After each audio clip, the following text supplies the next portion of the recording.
بسم الله الرحمن الرحيم. سأل سائل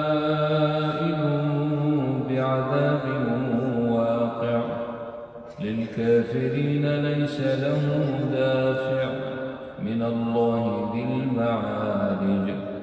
تعرج الملائكة والروح إليه في يوم كان مقداره 50,000 سنة. تعرج الملائكة والروح إليه في يوم كان مقداره 50,000 سنة فاصبر صبرا جميلا إنهم يرونه بعيدا ونراه قريبا يوم تكون السماء كالمهل وتكون الجبال كالعهن ولا يسأل حميم حميما.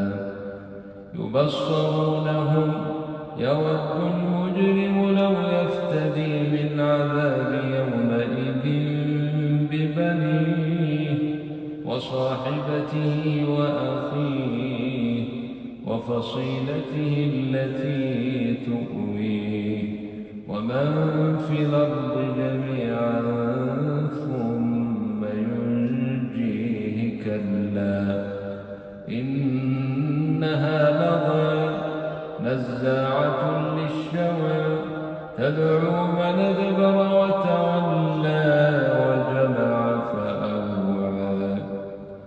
إن الإنسان خلق هلوعا إذا مسه الشر جزوعا وإذا مسه الخير منوعا إلا المصلين الذين هم على صلاتهم دائمون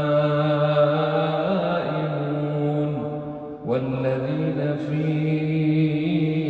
أموالهم حق معلوم للسائل والمحروم والذين يصدقون بيوم الدين والذين هم من عذاب ربهم مشفقون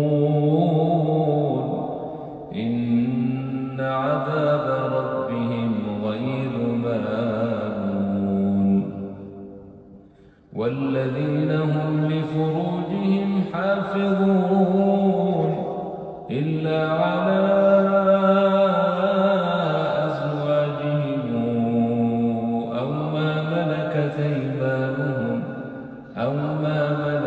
أيمانهم فإنهم غير ملومين فمن ابتغى وراء ذلك فأولئك هم العادون والذين هم لأماناتهم وعهدهم راعون